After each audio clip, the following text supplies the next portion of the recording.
What if I told you that a multi-trillion-dollar narrative, built carefully over years of viral hashtags and high-production social media clips, collapsed in a single morning under the weight of a $10 calculator? It sounds like a plot from a political thriller, doesn't it? But it's 100% real. We are living in an era where digital influence often outweighs legislative substance, where a single post can move markets and a perfectly timed selfie can define a political movement. But there is a secret that the architects of these grand visions are desperate to keep from you. The math simply does not work. Many people believe that the future is being written on Instagram by charismatic young leaders. But the truth is quite the opposite. In just a few minutes, you are going to witness how a seasoned expert, masked as a humble country lawyer, used basic arithmetic to dismantle a proposal so massive it threatened to redesign the entire American economy. Are you ready to see the moment the mask slipped? If you've ever felt like the news is just one giant performance, you need to pay close attention to what happened in this room. The air inside the Senate Budget Committee hearing room was unnervingly cold, a sharp contrast to the humid Washington morning outside. It was a space designed for gravity, filled with the heavy scent of old wood and the persistent, high-pitched hum of high-definition cameras. Every lens in the Capitol seemed to be pointed at the witness table, where Representative Alexandria Ocasio-Cortez sat. She was, as always, the center of gravity, dressed in a high-fashion designer outfit that radiated confidence, a deep green ensemble with gold accents that likely cost more than most American families earn in a month. She looked every bit the modern icon. To her, this was just another stage, a chance to expand her brand. She had already posted 3 selfies that morning to her millions of followers, framing this hearing as another battle in her crusade for the working class. She had debated seasoned politicians on cable news and stared down the giants of the tech world. This would be easy. She felt invincible, fueled by the dopamine of 70,000 likes before the gavel even dropped. Across from her sat Senator John Kennedy. To the casual observer, or perhaps to someone as distracted by social media fame as Ocasio-Cortez, he appeared to be an easy target, a relic of a bygone era. His Louisiana drawl was thick and slow, moving like molasses on a cold morning. He wore reading glasses that sat perched precariously low on his nose, and in front of him lay nothing but a simple yellow legal pad and a basic, plastic calculator that looked like it had been plucked from a drugstore shelf for $10. He smiled with the warmth of a friendly grandfather offering sweet tea and homemade biscuits on a porch.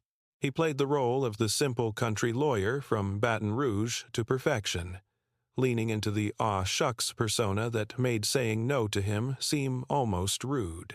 But here is the twist. Beneath that folksy, grandfatherly exterior lay a lethal intellect that Ocasio-Cortez was completely unprepared for. This wasn't just some country lawyer.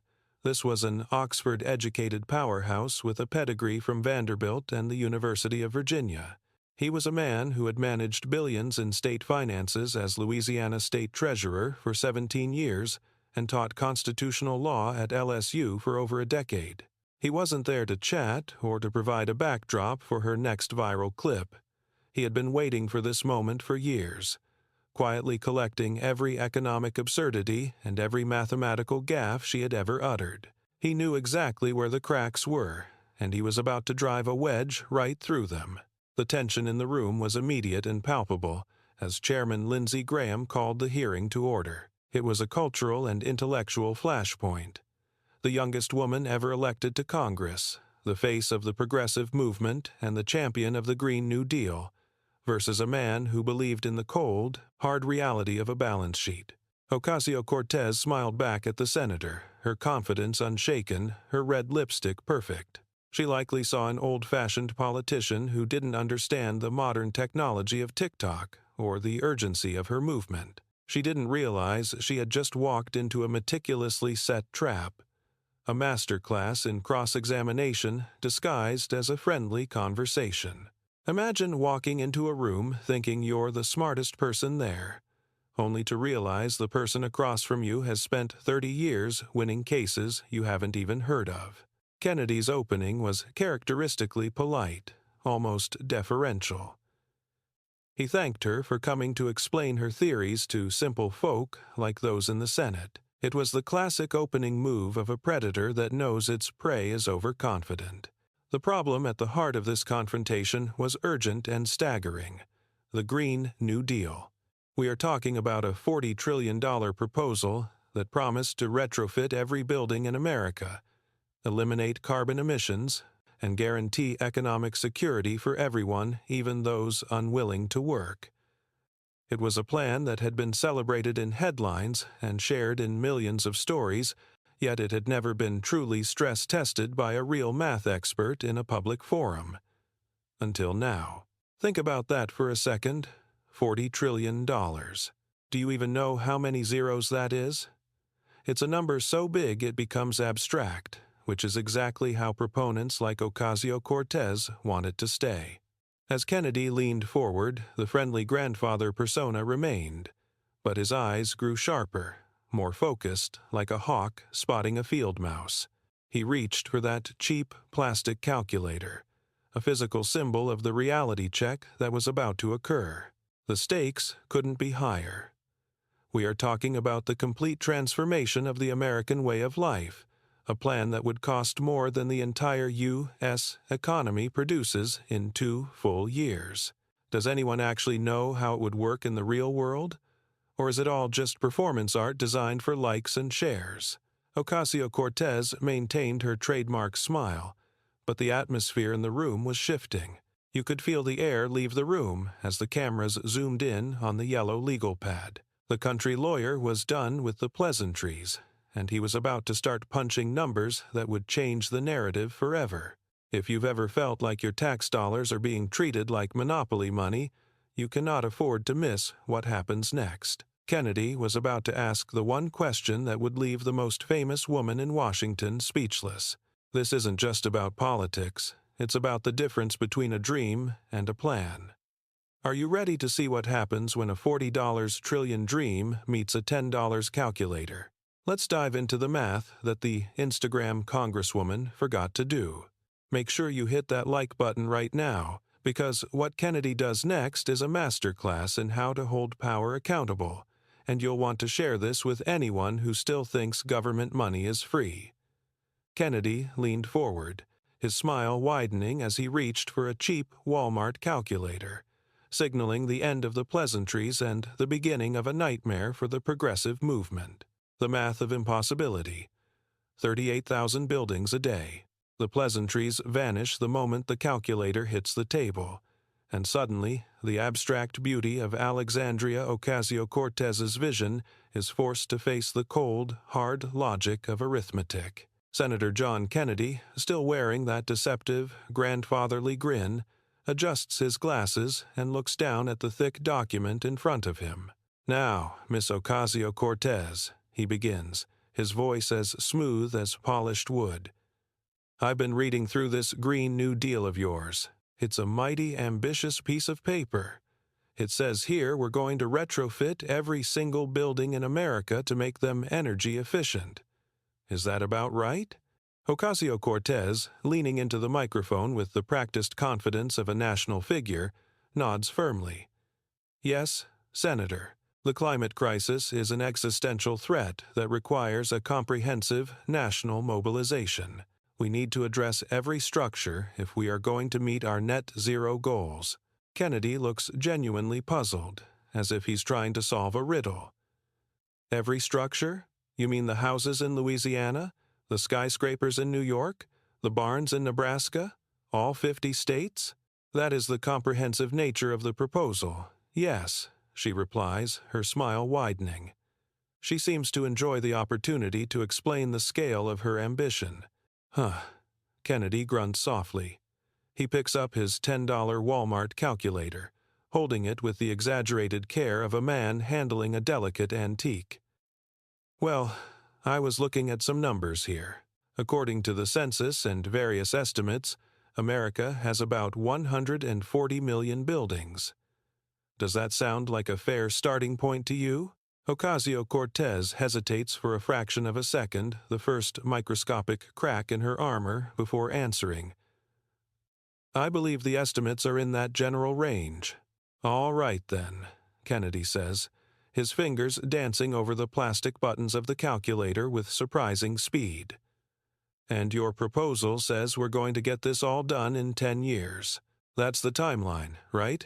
That is the timeline we have proposed to avoid the worst effects of climate catastrophe, she asserts.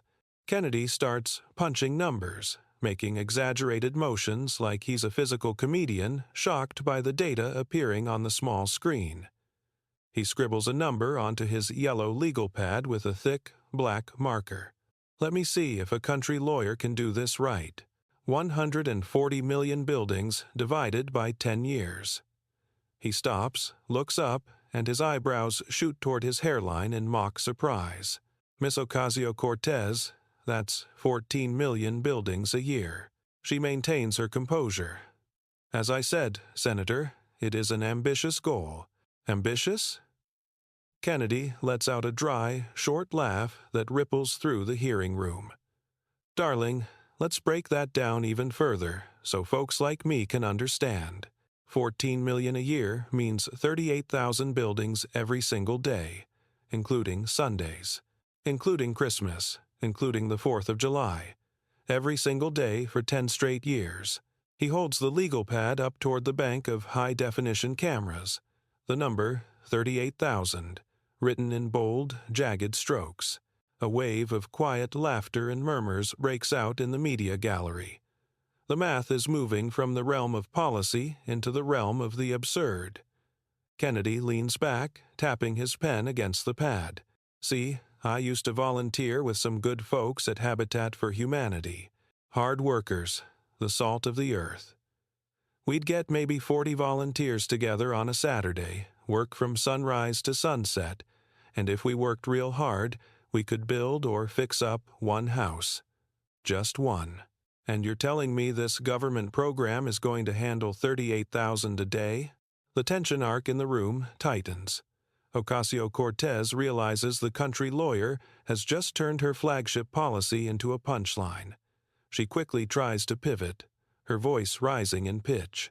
Senator, the proposal isn't just about construction. It's about workforce training and massive job creation. We will mobilize millions of Americans. Oh, I'm sure you will. Kennedy interrupts, his cheerfulness now reaching a weapons-grade level of intensity. But help me understand the physics of that. You're going to train the people to retrofit the buildings while they are already retrofitting the buildings? Ma'am, that's like trying to change the tires on your car while you're driving down the highway at 70 miles an hour. It sounds real good in a tweet, but in the real world, you're just going to end up in a ditch. He puts down the calculator and looks at her with a look of grandfatherly concern that feels more devastating than an angry shout. Miss Ocasio-Cortez, have you ever actually built anything? With a hammer and nails? I ask because anyone who's ever held a tool knows that construction takes time, permits take time, and physics doesn't care about a government mandate. The exchange marks a turning point. The mathematical absurdity of the 38,000 buildings a day figure begins to circulate on social media instantly, turning the very platform she used to build her power against her. Kennedy's physical comedy, the squinting at the tiny calculator screen, the deliberate scratching of the marker on paper, has created a soundbite that is currently setting the internet on fire. If you are watching this right now and thinking, wait, how did no one do this math before? You are not alone. Hit that like button if you think basic math should be a prerequisite for writing $40 trillion laws. Let's look at the reality of what 38,000 buildings a day actually looks like. To achieve this, you would need an army of millions of skilled electricians, HVAC technicians, and carpenters that simply do not exist. In fact, if every single person currently unemployed in the United States suddenly became a certified green energy contractor tomorrow, we still wouldn't have the manpower to hit even 10% of that daily goal. Kennedy is highlighting the massive disconnect between Instagram-ready slogans and the gritty, physical reality of labor and logistics. You see, Kennedy continues, leaning in closer, in Baton Rouge, we have a saying, you can't make a whistle out of a pig's tail. No matter how much you want it, no matter how many pretty pictures you post, the math doesn't lie. You're promising people a world that can't be built with the tools we have. Ocasio-Cortez shifts in her seat, her trademark confidence replaced by a visible defensiveness. She tries to find a footing in job creation statistics, but Kennedy has already moved the goalposts to the world of common sense. He's showing the American people that behind the $40 trillion price tag isn't just a lack of money, but a lack of basic logic. If you want to understand how a nation goes bankrupt, this is exactly how it starts, with ambitious goals that ignore the laws of physics and the reality of human labor. Are you worried about the future of the American economy? You should be. Comment reality below if you think it's time for a major reality check in Washington, D.C. But Kennedy is only getting started. He knows that once you pull the first thread of a poorly constructed garment, the whole thing starts to unravel. It wasn't just a typo in infrequently asked questions. It was a fundamental misunderstanding of how the world turns. He has successfully illustrated that the Green New Deal isn't a policy. It's a fantasy. And fantasies are expensive. As the media gallery continues to buzz, Kennedy takes a long, slow sip of water, letting the weight of the 38,000 buildings sit in the air like heavy smoke. He looks over his glasses at the witness, who is now frantically whispering to a staffer. The Instagram congresswoman is looking for an escape hatch, but the country lawyer has already locked the door. Before she can recover from the building math, Kennedy flips to a page in her own document that he claims really gets him interested. If you thought the math was bad, wait until you hear what he found in the fine print about economic security. You won't believe the next revelation. Stay tuned, because the trap is about to spring even tighter. Don't forget to share this video right now, because the mainstream media is going to try to bury these numbers before they go even more viral. Kennedy is about to transition from the cost of buildings to the cost of the American soul, and the tension is about to hit its absolute climax. Economic illiteracy, from Milton Keynes to farting cows. It wasn't just a typo in frequently asked questions. It was a fundamental misunderstanding of how the world turns. Before Alexandria Ocasio-Cortez can recover from the building math, Senator John Kennedy flips to a page in her own document that he claims really gets him interested. The friendly grandfather persona is still there, but the air in the room has turned razor sharp. He leans over his drugstore reading glasses and smiles. Now, Miss Ocasio-Cortez, I'm just a simple country lawyer, but I like to read. And I read this interview you gave where you were talking about some fellow named Milton Keynes. You said he was really onto something with government spending. The room goes unnervingly quiet. Kennedy reaches into a folder and pulls out a high-gloss photograph, holding it up for the bank of cameras. It shows a modern British shopping mall, a few roundabouts, and some standard suburban office buildings. Now, I hate to be the one to break this to you, darling, but this right here is Milton Keynes. It's a town in England. I visited there. They've got a real nice Tesco and a decent cinema, but as far as I can tell, that town hasn't ever written a single paper on economic theory. A snort of laughter erupts from the media gallery, followed by a wave of muffled giggles. Kennedy grins wide, his eyes twinkling with a lethal brand of Southern charm. I think maybe you meant John Maynard Keynes, the famous economist, or perhaps Milton Friedman, the other one. But you kind of just mushed them together like peanut butter and jelly, and ended up with a town in the English countryside. Bless your heart, that's like me saying I went to Harvard-Stanford Law School or studied calculus algebra. You can't just combine two different things and hope nobody notices, especially when you're bragging about that fine economics degree from Boston University. Ocasio-Cortez flushes slightly, her practiced composure beginning to fray. Senator, that was clearly a verbal slip, she interjects. but Kennedy is already moving. A slip? Ma'am, you said it 3 times in one interview. I don't think the town of Milton Keynes has views on monetary policy. It mostly has views on where to put the next parking garage. He doesn't let up. He pivots to the unwilling to work clause that was famously included in her office's initial Green New Deal rollout. And then there's this part about providing economic security for folks who are unable or unwilling to work. Now, how do you accidentally promise to pay people who just don't feel like getting out of bed? I mean, shoot, if we're paying folks who won't work, I might just retire to the porch early myself. The room erupts in laughter again.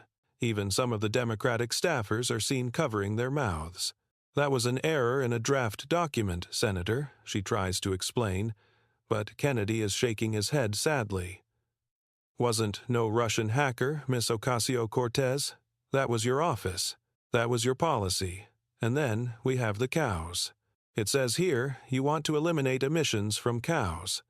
Most people took that to mean you want to stop cows from, well, farting. He delivers this with a perfect deadpan that brings the house down. Now, I'm from Louisiana. We got cows.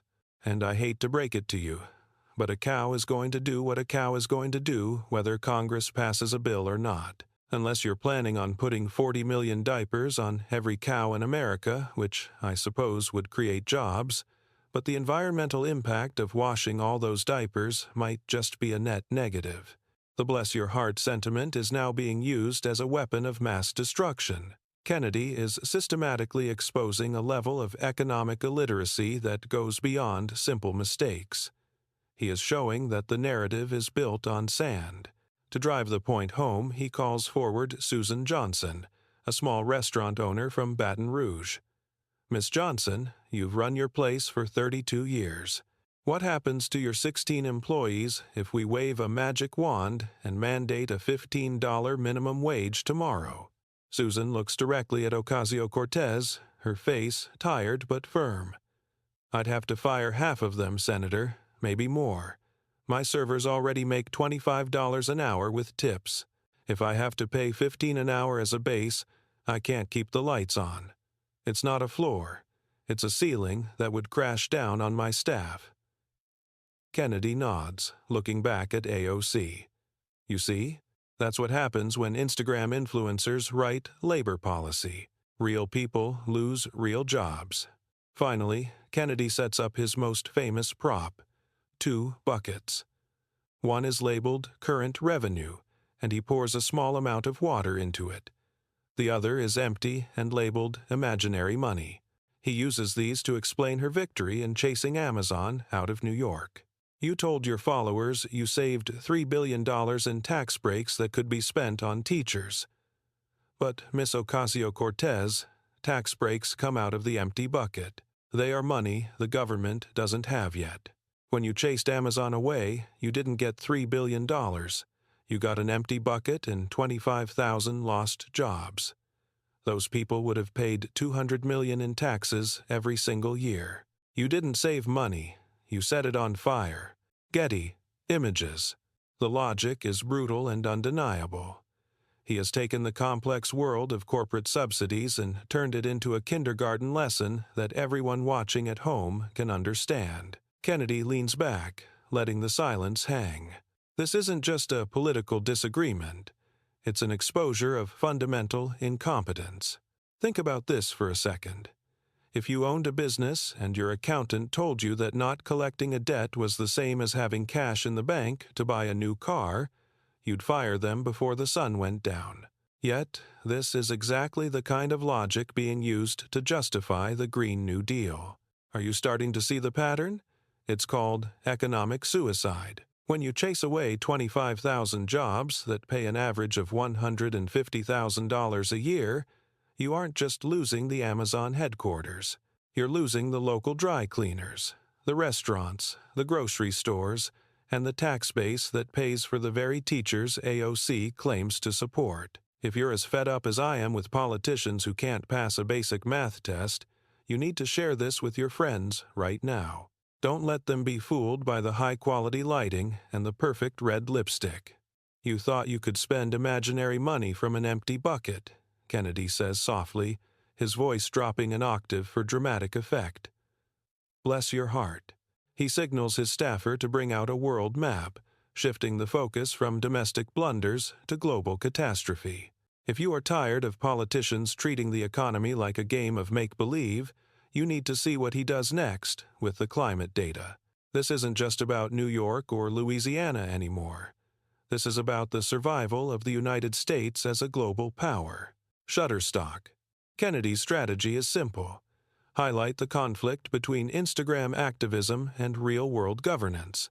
Every time Ocasio-Cortez attempts to use a buzzword like Keynesian, Kennedy counters with a physical reality like a bucket or a photo of a shopping mall. It's a masterclass in effective communication.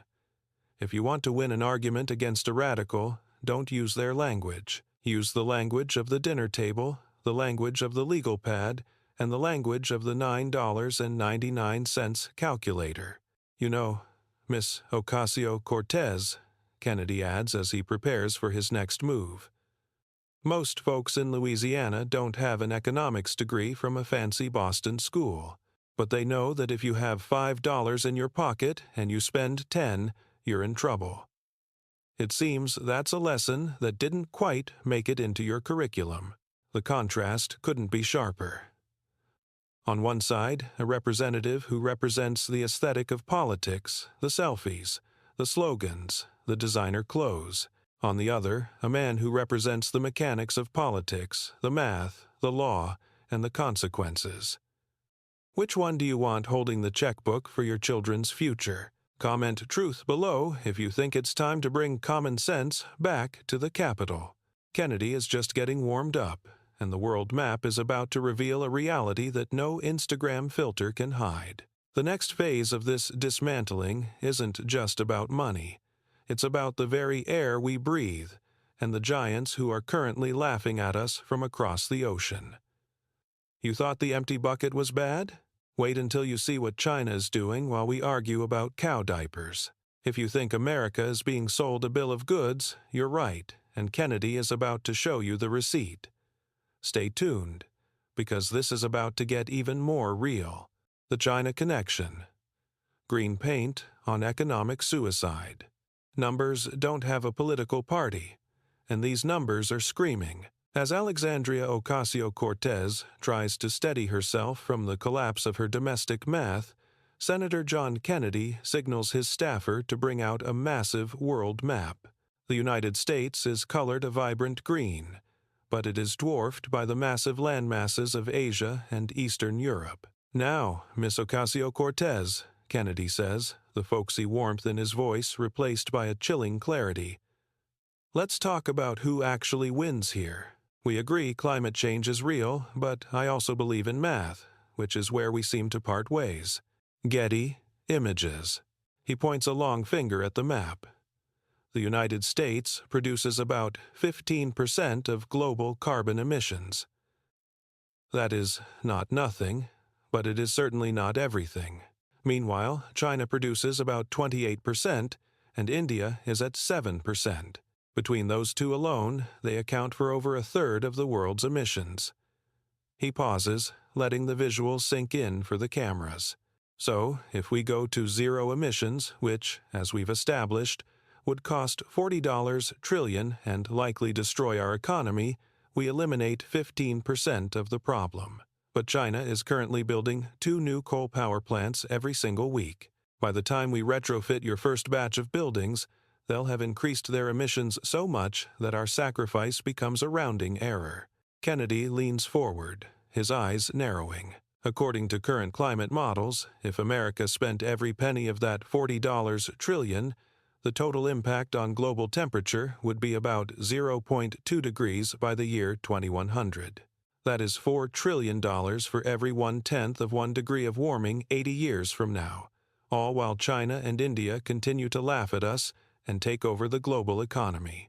That isn't a climate policy, Miss Ocasio-Cortez. That is economic suicide with a green paint job. Shutterstock. The confrontation turns toward the energy sources that actually work. Kennedy pulls out a set of statistics comparing France and Germany. You want to achieve net zero, but you want to eliminate nuclear power? France gets 70% of their power from nuclear energy. They have the cleanest energy in Europe and some of the lowest prices. Germany, meanwhile, shut down their plants to go green, and now they're burning coal and paying 3 times what the French pay for electricity. He shakes his head with a look of disappointed, teacherly concern. You're against nuclear, but you want zero emissions. That's like saying you want to lose weight, but you refuse to exercise or change your diet. The math doesn't work, darling. To ground this high-level analysis in human suffering, Kennedy calls forward Mike Peterson, a rugged man in an oilfield jacket. Mike, you've worked on the rigs in Louisiana for 30 years. What do you make? About $90,000 a year, Senator, Mike replies, his voice steady but tinged with worry. Supported my wife and 3 kids on that. Put 2 through college already. And if this Green New Deal passes and eliminates your job, what then? Mike looks directly at Ocasio-Cortez, not with anger, but with a haunting sincerity. I'm 53. I've worked rigs my whole life. I'm not qualified for a green job. I'd probably end up at Walmart making $12 an hour. We'd lose the house. My youngest would have to drop out of school. We'd be destroyed. Kennedy catches the silence in the room and turns it into a blade. So, Miss Ocasio-Cortez, you are willing to look Mike in the eye and tell him his livelihood must be sacrificed for 0.2 degrees of warming while China builds more coal plants. Before she can answer, Kennedy pulls out his phone and holds it up. Speaking of the working class, I looked at your Instagram this morning. You posted a selfie from your Tesla. Now, a Model S costs about $80,000. That is exactly what Mike makes in a whole year. You drive a car powered by electricity that likely comes from a coal plant, posting selfies about fighting the elites, while wanting to eliminate the jobs of folks who can't even afford your lifestyle. The hypocrisy is laid bare, a green elite lifestyle built on the backs of workers whose industries are being targeted for extinction. Kennedy's voice takes on a firm, final edge. You are scaring young people, Miss Ocasio-Cortez. You tell teenagers the world is ending in 12 years, causing panic attacks and clinical anxiety, all to push a $40 trillion spending plan that won't actually fix the climate. The world isn't ending. We have time to develop actual solutions instead of economic suicide pacts. He gathers his papers, the Tesla hypocrisy soundbite already racking up millions of views online. While we sacrifice, China laughs, he repeats, the world map behind him serving as a silent witness to his point. While we argue about cow diapers and $16 an hour green jobs, the rest of the world is playing for keeps. If you think America should lead through innovation rather than self-destruction, you need to see what he uncovers next. Kennedy is shifting from the climate to the very heart of the socialist ideology, and his next set of documents is about to reveal a mirage that has failed 40 times in a row. Let's talk about what really happens when the government takes the wheel. Consider the reality of the global energy landscape. China's emissions are not just high, they are accelerating. In 2024, China accounted for nearly 30% of global carbon emissions, while the United States has actually seen a steady decline in its total output over the last decade. Yet, the Green New Deal targets the very industries that have led to American energy independence. If we follow this path, we don't just lose Mike's job, we lose our strategic advantage. We become dependent on Chinese-manufactured solar panels and batteries made with minerals controlled by the Chinese Communist Party. Is that the justice you're talking about? Kennedy asks, his tone dripping with sarcasm. Trading American energy independence for Chinese dominance? Giving up $90,000 jobs for $12 an hour service work?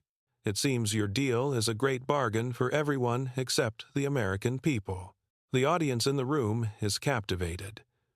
This isn't just a hearing anymore, it's a reality check. Kennedy is exposing the fact that the Green New Deal is a domestic policy with zero global efficacy. It is a plan to bankrupt the United States while the rest of the world continues to prioritize growth and cheap energy. If you care about the planet, you should support nuclear power. If you care about workers, you should support the oil and gas industries that provide middle-class lives for millions. Hit that subscribe button right now if you want more deep dives into the policies that Washington doesn't want you to understand. We are exposing the truth that lies behind the green paint.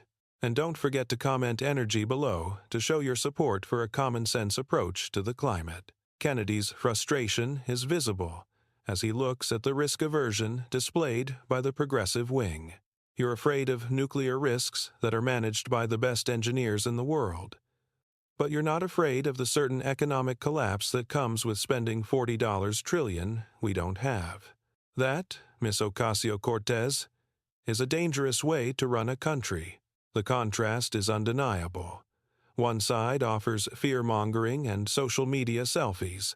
The other offers facts, math, and a respect for the people who actually keep the lights on in this country. As Kennedy sits back, he prepares his final folder. The climate debate was just the appetizer. Now he's going after the very soul of the movement, the promise of a socialist utopia. You know, Kennedy says, winking at the camera, there's an old saying in the South. If you see a turtle on a fence post, you know he didn't get there by himself.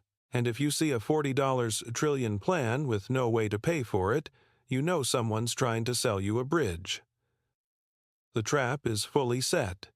The ideology is about to be dismantled. Make sure you don't miss the next revelation, because Kennedy is about to show America exactly why democratic socialism is just a fancy name for an old, failed recipe. The socialist mirage, 40 failed attempts and a Met Gala dress.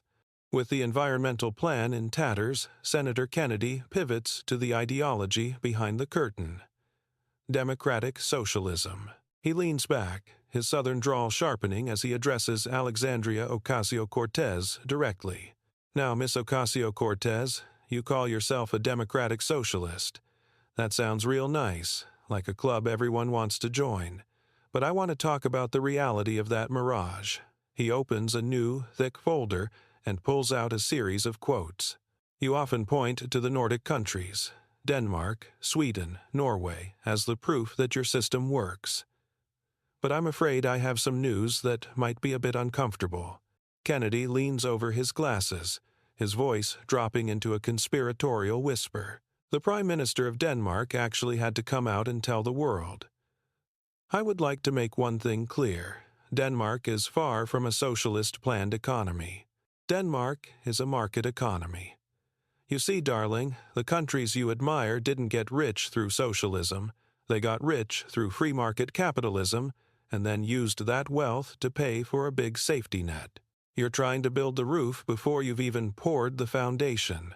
He describes the 1,970 seconds in Sweden, where actual socialist policies led to economic stagnation until they pivoted back to private competition and lower corporate taxes, the very things her Green New Deal seeks to eliminate. The visual contrast in the room becomes a focal point of Kennedy's critique. He reaches for a photograph on his legal pad showing Ocasio-Cortez at the 2021 Met Gala. Speaking of foundations, let's talk about this dress. The image shows her in a custom-made gown, emblazoned with "Tax the Rich" in blood-red letters. Now, a ticket to this party costs about $35,000. The dress itself, custom-designed by a high-end capitalist brand, probably cost another $20,000. That's a $55,000 night out. Kennedy then gestures to the gallery, where Linda Martinez, a textile factory worker from South Carolina, stands up. Linda is wearing her work uniform, her face a mask of quiet, weary dignity. Miss Martinez here makes $32,000 a year, Kennedy says softly. She could feed her family for nearly 2 years on what you spent to wear a slogan to a party full of billionaires. That isn't activism, Miss Ocasio-Cortez. That is performance art. And it's the kind of art that makes working people feel like they're being used as props for your Instagram feed. Ocasio-Cortez shifts, her confidence visibly draining as the influencer label is pinned to her by a man who has spent the last 30 minutes proving he knows her policy better than she does. Kennedy moves for the killing blow regarding her legislative effectiveness. He pulls out a chart labeled 0 for 312. In 7 years, you've sponsored or co-sponsored 312 pieces of legislation. Do you know how many have become law? 0. Not one. You have 8.5 million followers on Instagram, but you can't get a single bill through a committee unless it's to name a post office. While you're out there streaming video games on Twitch and posting selfies in your Tesla, the people who actually do the work, the ones who compromise and write real laws, are left cleaning up the mess of your empty promises. To illustrate this sold-a-lie theme, Kennedy brings in Marcus Washington, a 22-year-old college graduate. Marcus voted for you because you promised to cancel his student debt. He made life decisions based on that promise. Marcus, has your debt been canceled? No, sir, the young man replies quietly. Kennedy turns back to the witness. Socialism is a mirage, Miss Ocasio-Cortez. It's a series of grand promises made by people who have never had to meet a payroll or manage a budget. It's easy to be a socialist warrior when you're wearing a designer dress at a gala, but it's a lot harder when you're the one who has to write the check. He gathers his materials, his grandfatherly smile returning, though it no longer feels warm. Success requires work, not hashtags. And it seems to me you've been so busy being a celebrity that you've forgotten how to be a congresswoman. This is the moment of truth. If you have ever felt like you were being sold a dream by someone who hasn't even done the basic research, this confrontation is for you. It reveals the dangerous gap between social media popularity and actual results. Think about your own life. If you hired a contractor who had 1 million followers but couldn't fix a single leak, how long would you keep them on the job? Kennedy is asking that exact question on behalf of the American taxpayer. The Nordic model is often used as a catch-all solution for American problems. But Kennedy is peeling back the layers of that myth. He explains how Denmark and Sweden actually have very flexible labor markets, easier to fire and hire than in the U.S., and high consumption taxes that hit everyone, not just the rich.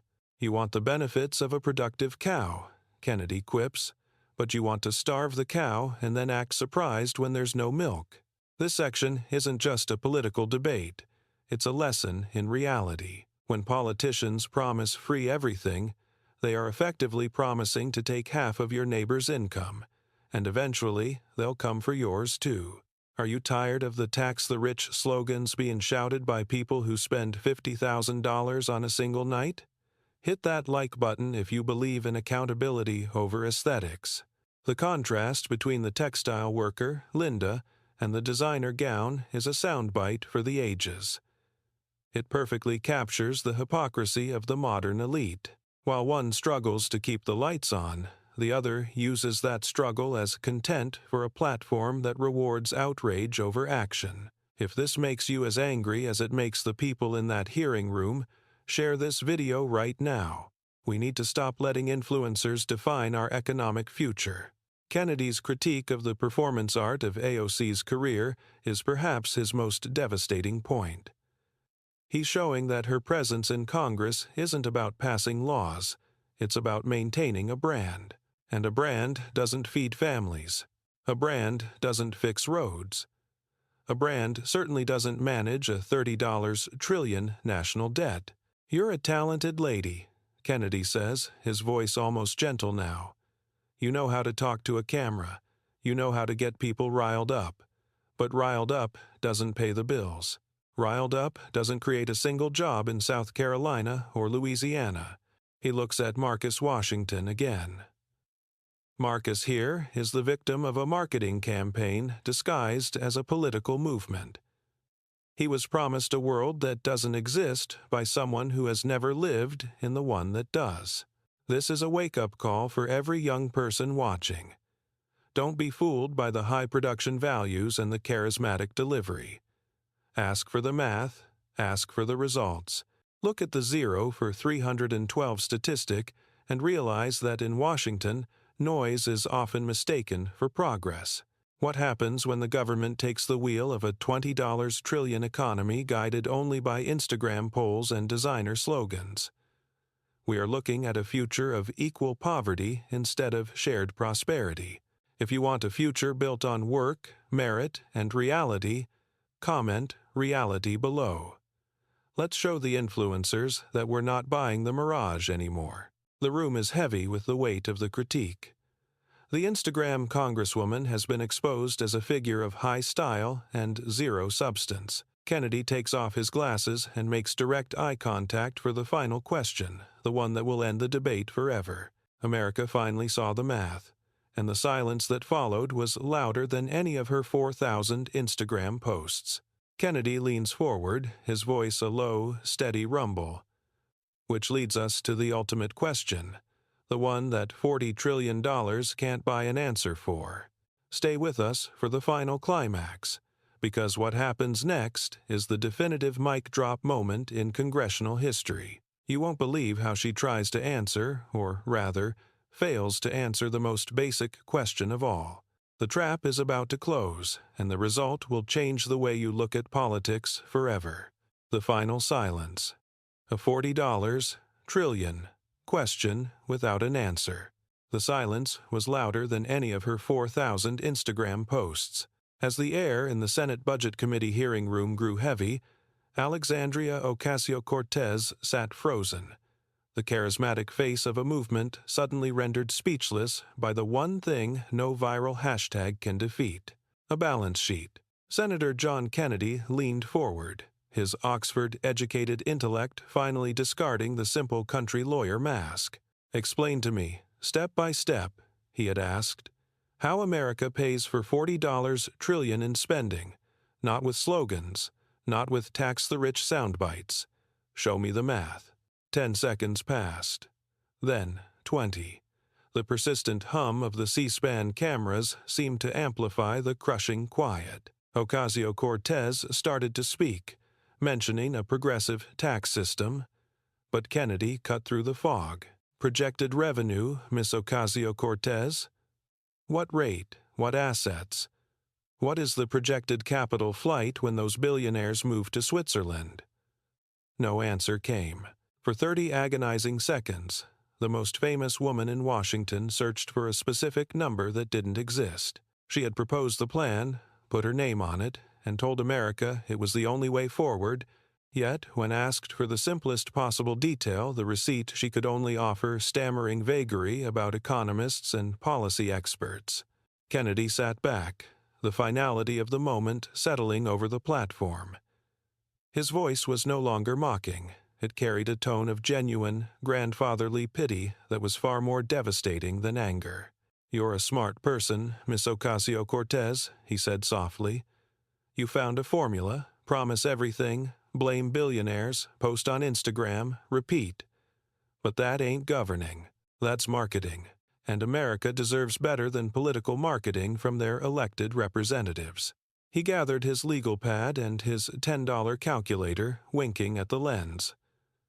"I hope someday you'll use your talent to actually help people instead of just playing a socialist on the internet. But first, you'd have to learn how things actually work. Because right now, you're just a bartender with an Instagram account and some really bad economic ideas. And bless your heart, that ain't going to save America." The hearing concluded with a quiet exit.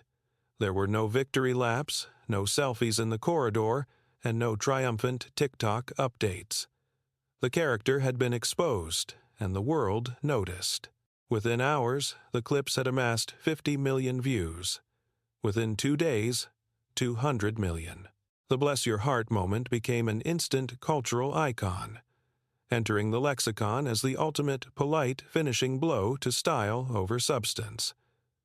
The aftermath was swift.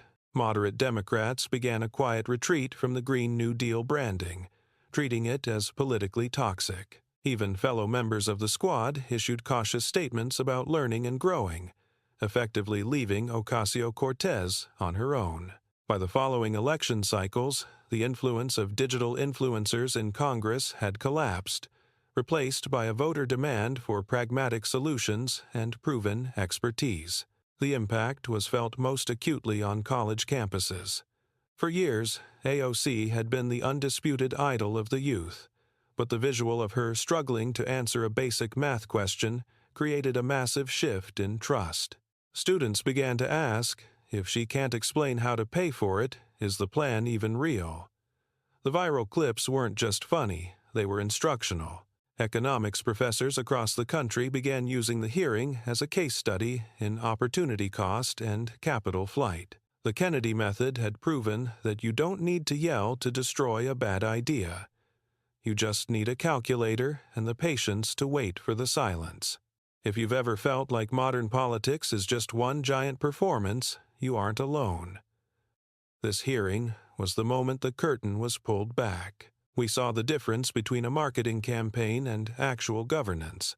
While Ocasio-Cortez was focused on the aesthetic of revolution, Kennedy was focused on the mechanics of reality. This is a vital takeaway for anyone watching. Charisma is not a substitute for competence. In your own life, would you trust a surgeon who had 10 million followers but couldn't explain the procedure? Of course not. So why do we trust politicians who have the same ratio of fame to skill? The cultural fallout reached every corner of the internet.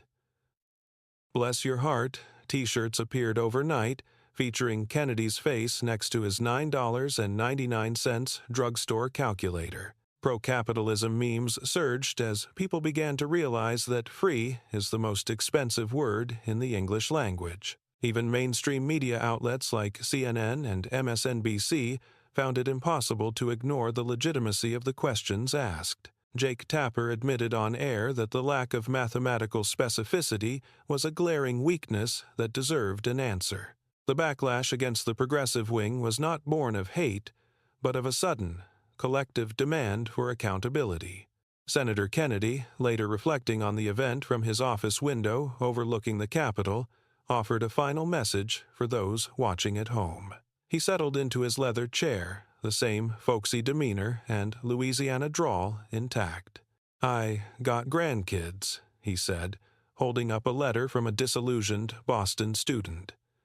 "They're being sold a fantasy that sounds good but doesn't work. It's cruel to make young people believe that success doesn't require work, or that the government can solve every problem by taking someone else's money.